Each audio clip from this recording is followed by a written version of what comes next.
This video contains spoilers for the featured film. All images used belong to their respective copyright owners and are used here for commentary and criticism purposes only. Please remember that statements made are my own opinion and you are free to disagree in the comments, but please do so respectfully.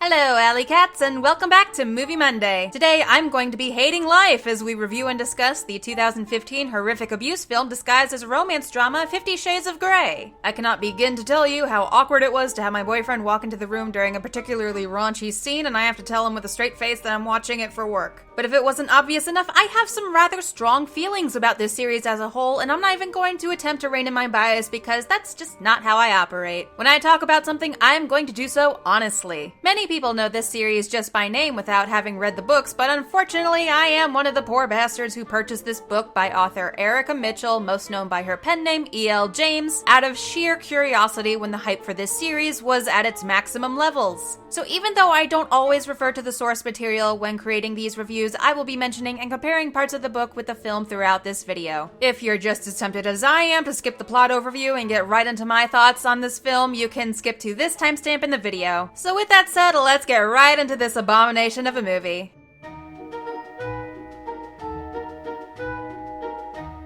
We are introduced to the leads, college student Anastasia Steele, or Anna for short, and billionaire businessman Christian Grey at the same time in an alternating montage as they go about their day. Anna is filling in for her sick roommate Kate to interview Christian for their college newspaper, since he is a rich billionaire with a company we never really get any more details on, like what they do or how Christian makes his money, even though he's hardly ever at work in the first place, because apparently details like that aren't important to the plot in any way, shape, or form. But I'm getting ahead of myself. Anna literally stumbles into the office, and through the interview, it's awkward and uncomfortable to watch at times, but somehow this is when Christian starts becoming enamored with this ordinary, uncharismatic girl. He's so enamored, in fact, that he randomly shows up at her work, and she doesn't question this at all, even when he immediately gets all tense and glaring at her male coworker just for speaking to her. They arrange to do a photo shoot for the newspaper article with her friend and definitely not Jacob Black's stand-in Jose as the photographer. She and Christian go out for coffee afterwards, where he begins to show that money doesn't buy manners as he commands Anna to eat while also prying into her personal life even though they're still basically complete strangers. He suddenly cuts their little date short in a very cold way, but then gets all touchy just moments later after he saves her from nearly getting hit by a speeding bicycle. He says he's not the man for her, but again apparently can't make up his mind because then shortly after he gifts her some very rare and expensive books. After their final exams, Anna and Kate go to a bar partying with friends, and Anna has too much to drink and drunk dials Christian and mocks him for his actions and attitude towards her. He announces he's on his way to get her, but even once she's sober, Anna doesn't question how he found her, though in the book he mentions he traced her phone, but in both versions, Anna for some reason is completely fine with this stalkerish behavior. At the bar, Jose attempts to make a move on Anna, which is way less potentially rapey as it is in the book, but as in the book, Christian intervenes and Anna promptly barfs all over his shoes and blacks out. She wakes up in his hotel room, although they didn't bang, don't worry, there's an excess of that later on, and Christian continues being all creepy and suggestive, but says he's not going to touch her until he has her written consent. Anna is understandably confused, but Christian would rather just be vague and not answer any questions at this point in time. But then literally a minute later, when they get on the elevator, he changes his mind and they start making out in the elevator. They go back to Anna's apartment to find Kate and Christian's brother Elliot doing the dirty after meeting at the bar the previous night. Anna goes to work, and afterwards, Christian takes her riding in a helicopter because the billionaire has to do billionaire things and show off all his expensive stuff. They go to Christian's penthouse, and immediately he has her sign a non-disclosure agreement, which she doesn't even read before signing! Like, damn, that is a legally binding document. At least scan over it or something, but nope.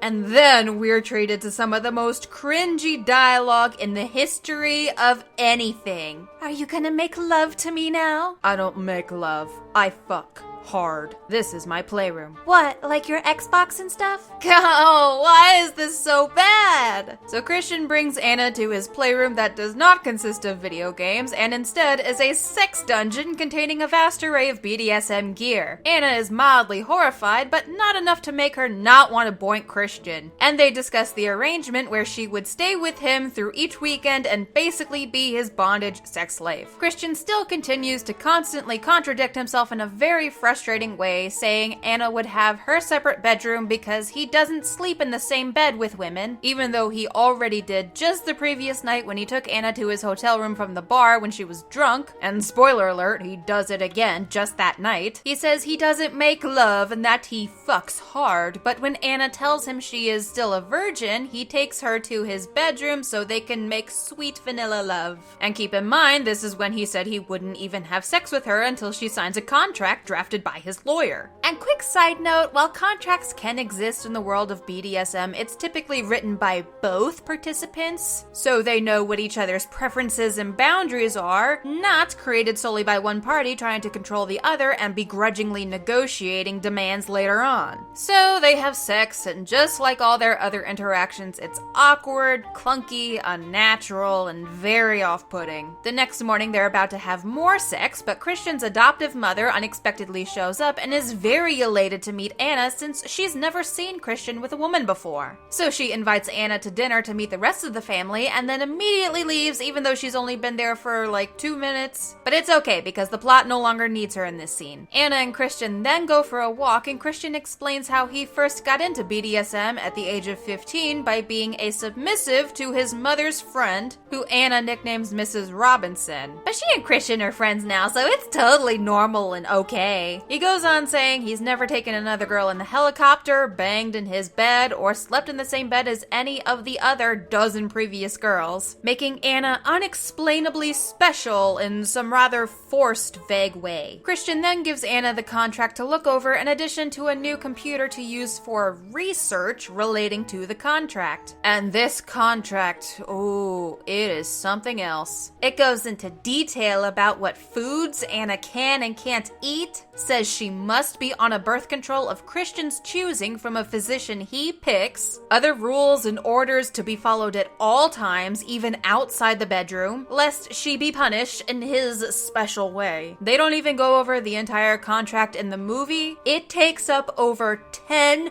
pages in the book. And she stops partway through because she's very understandably overwhelmed by how many aspects of her life he wants to control. For any normal person, this would raise some massive red flags, but nope, the sex is totally worth giving up nearly all free will and choices that Anna has the absolute right to make for herself. Anna seems to be having second thoughts during her research and reading over the contract, as she definitely should, but then Christian breaks into her apartment just because she joked about how it was nice knowing him. And instead of being angry or telling him to get out, they have more sex and he abruptly leaves once she says she still hasn't made up her mind on signing the contract yet. They schedule a meeting to go over the contract and discuss various limits, and while there is some sensual teasing and flirting, for once they part ways without sex. Later is graduation day, where Christian gives the commencement speech and bugs her again about the contract when she's on stage to accept her diploma, and she agrees to the arrangement and says she will sign the contract. Christian later gives Anna a new car after selling her old one without her permission, but since he's so hot and good in bed, a little Grand Theft Auto is perfectly fine with her. But since Anna had the audacity to roll her eyes at him, Christian puts her across his knee and spanks her, which she kinda likes, but is unsure how to feel about, especially after Christian suddenly leaves afterwards, which is a huge BDSM no-no. But we'll get into that later. The next day, Anna's at Christian's penthouse, and despite still not having a signed contract, he takes her to his playroom for some sexy time, and then right afterwards they go to dinner with Christian's family. Anna mentions in conversation that she's going to visit her mother in Georgia soon, which has Christian very upset, more specifically,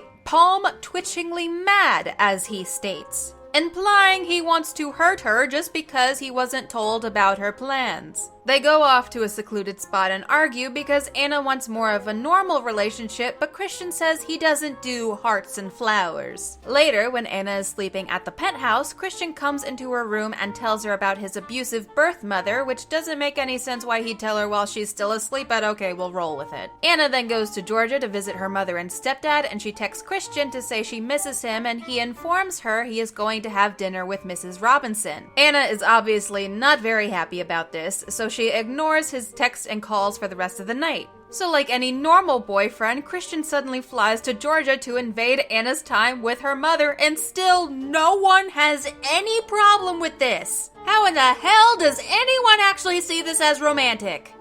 So, on an outing, Christian gets an emergency phone call and has to go back to Seattle immediately due to some work-related issue that's never explained or mentioned again. When Anna arrives back home later, he's very cranky and needs to release some tension in the playroom, but even afterwards, he's still moody and distant. Anna tries to get him to explain why he feels the need to punish her if she breaks the rules from the contract, which still isn't signed, though Christian still compulsively controls her life this entire time as if she had, and this is definitely a conversation they should have had a long time ago. But she asks him to punish her how he really wants, specifically asking to show her the worst it can be. He then takes her to the playroom and beats her with a belt 6 times, which is bad, but I mean, come on, this guy is obsessed with BDSM, and 6 whacks with a belt is the worst he can do? And despite her clearly being in severe pain and distress, she lets him finish. But then she's suddenly disgusted and appalled that he enjoys something like that, even though she literally asked for it. But even so, she still spends the night at his apartment. By this point in the movie, it's only been like a week since they first met, but she tells Christian she's fallen in love with him anyway. And she also says they're wrong for each other because she can't stand the punishments and he really needs them. So she breaks up with him and leaves. That's it. That's really the end of this frustrating, irritating movie.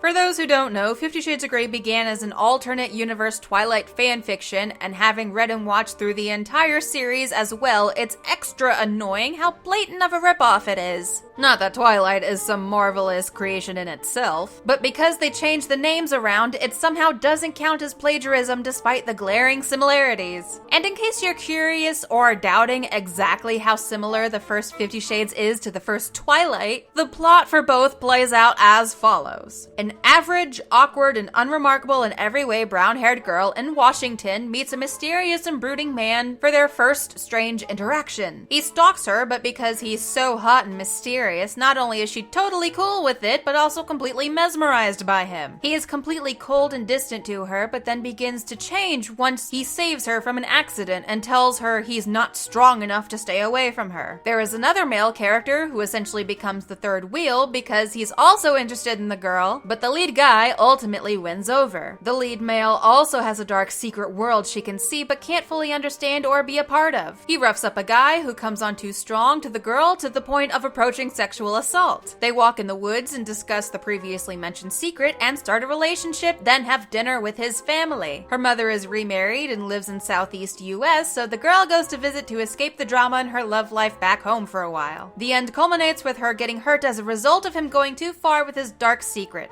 Like, damn, Erica Mitchell, be at least a little original. The fanfiction roots are clearly seen in this movie, which definitely isn't a good thing because it shows that little editing was done to fix glaring issues with the story and characters. In preparation for publishing, they just took the fanfiction and changed the names. Not much editing because Erica Mitchell wanted no changes whatsoever, resulting in a poorly written book both grammar-wise and plot structure. And then they adapted it into an equally terrible screenplay. There was one scene where they have a mock business meeting to go over the contract, and it is one of the few sort of decent scenes throughout the movie because the director and screenwriter were actually allowed more creative freedom with this one. So they portrayed it as more of a comedic scene that doesn't take itself so seriously. There's playful banter between Anna and Christian, some witty teasing, and a sort of power play thrown in as well because Anna is calling the shots for once, and it makes for more of a lighter tone. Whereas in the book, Christian is very argumentative over every change and attempts to get Anna drunk, and she worries about upsetting him just by setting her own limits. The scene itself was remarkably improved, but for the majority of the movie, they were very restricted for what changes they could make. But we'll get more into that in the next section. All the characters are either stupid or a complete asshole or both. The leads have no chemistry, so little in fact that allegedly Apparently, the studio had to do multiple reshoots of the sex scenes. And if what made it into the movie was the best they got, then I can't imagine how uncomfortably awkward the other takes were. The actors, Dakota Johnson and Jamie Dornan, did an alright job for what they were given, but with the extra cringy dialogue, there are times where it seems like even they are uncomfortable with the lines they're saying. So it's completely impossible for me to root for the characters as a couple. The filmmakers clearly didn't want to go as in-depth with the sex scenes as the book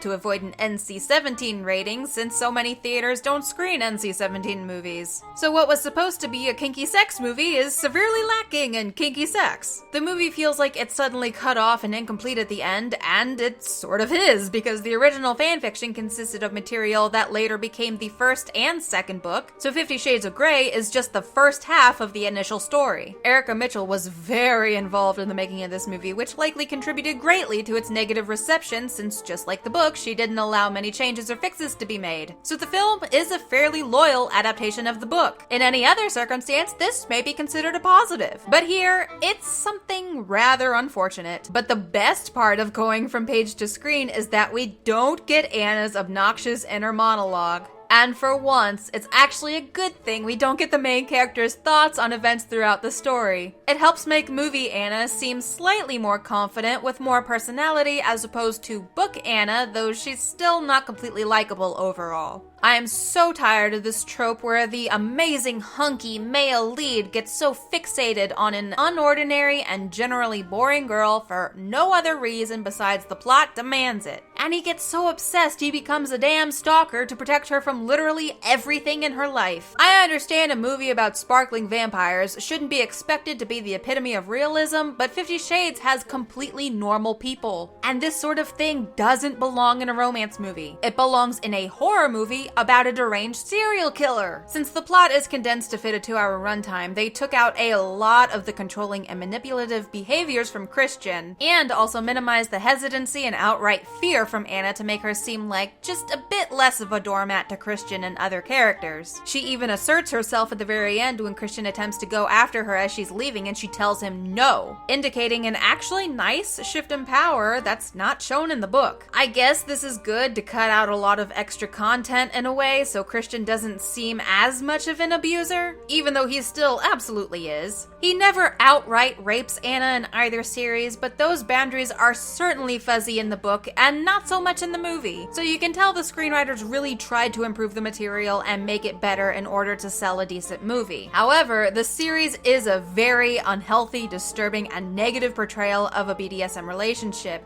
and completely misinterprets the lifestyle. A YouTuber by the name of The Dom, as in Dominic, not dominant, yes, it's a rather unfortunate coincidence, which even he acknowledges, but he explains this topic very well in his own video, which I will link in the video description, and I highly recommend you check it out for more information after we're done here. But he explains that BDSM is not about just dominating and beating the crap out of someone. The whole point is for people who get pleasure from causing or receiving various levels of pain to experience such in a mutually beneficial way. And for this to happen, both parties must be fully and enthusiastically willing and consenting, which Anna is not. She's obviously hesitant and uncertain at best about this sort of relationship the entire time. So she clearly wants no part of it because she finds no pleasure from being hurt or controlled by Christian. She sometimes partakes in some very light bondage, but she does so unhappily and only because it's what Christian wants and she wants to be with him. She's consistently pushing for a more vanilla relationship, which he doesn't want. So the fact that these two are even together for as long as they are is mind-boggling. Anyone who actually understands and enjoys a BDSM lifestyle would never consider coercing or manipulating someone to do anything like this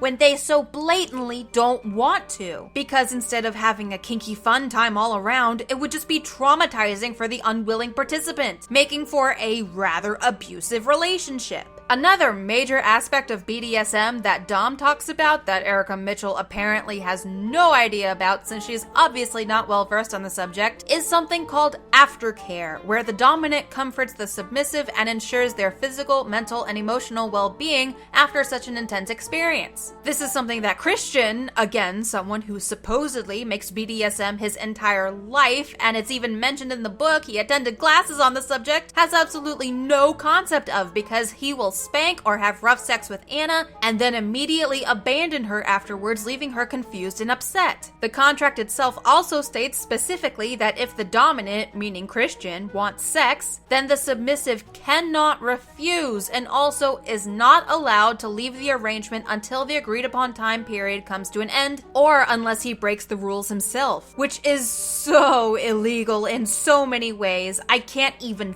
fathom how anyone could view this as a romance movie and not a psychological horror. It is in no way a normal or healthy BDSM experience or romantic relationship in any way. And to be blunt, anyone who believes otherwise, including the author, is simply and undoubtedly delusional and possibly in need of psychological help.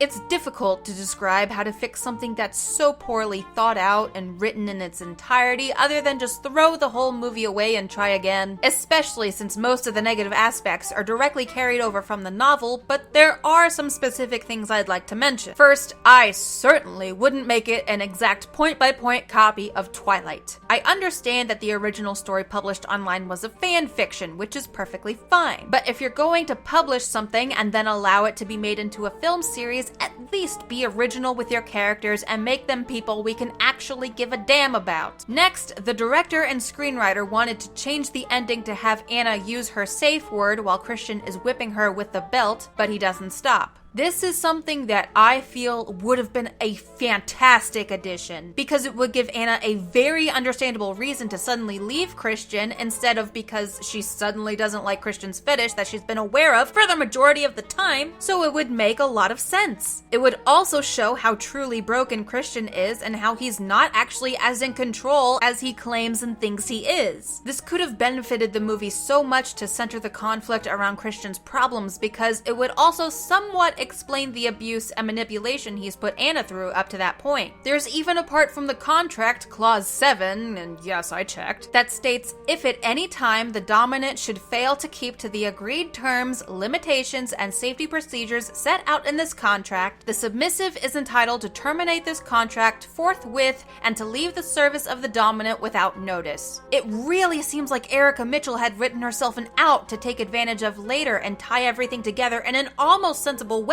but she never did. It's explained in the second book and movie that Christian actually is a sadist and likes to whip little brown-haired girls because they look like his abusive biological mother, which is information we really could have used in the first movie even if we don't get the exact reasoning yet. This change to the ending that the director and screenwriter wanted would have been a not-so-subtle clue that there is more wrong with Christian than he's letting on, and that's what causes him to behave the way he does. Like the screenwriters understand the author's own story better than she does. But Mitchell had an absolute shit fit among many others on set in front of the cast and crew at this suggestion and demanded her way, which eventually led to the director and screenwriter being fired and replaced before the second movie, because she didn't like that they were trying to make the movie better. Which isn't all that surprising, considering how during her online Twilight fanfiction days, she went off on many people, including survivors of rape and domestic abuse, who had the audacity to criticize her writing and say it describes more of a toxic relationship and not that edgy, sexy love story she had envisioned. So not only is she a horrible writer, but also a horrible person. But getting back on topic to fixing the movie,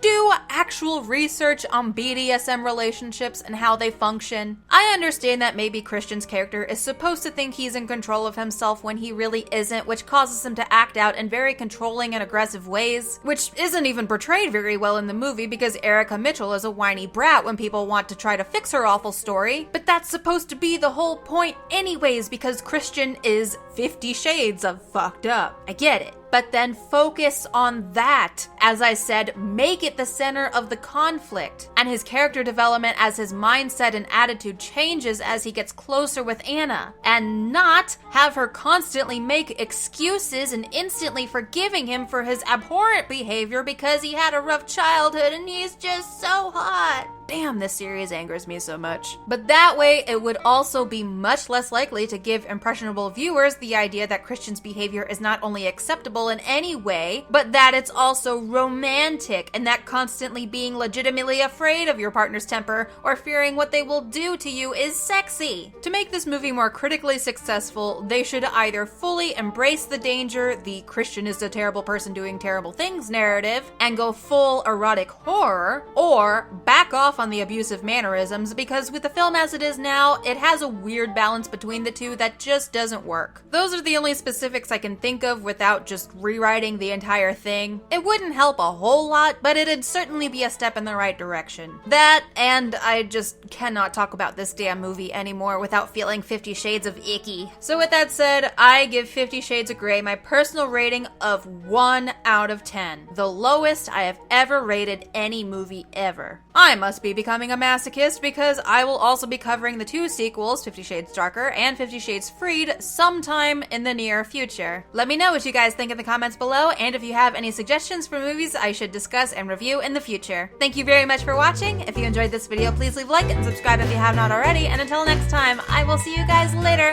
Bye!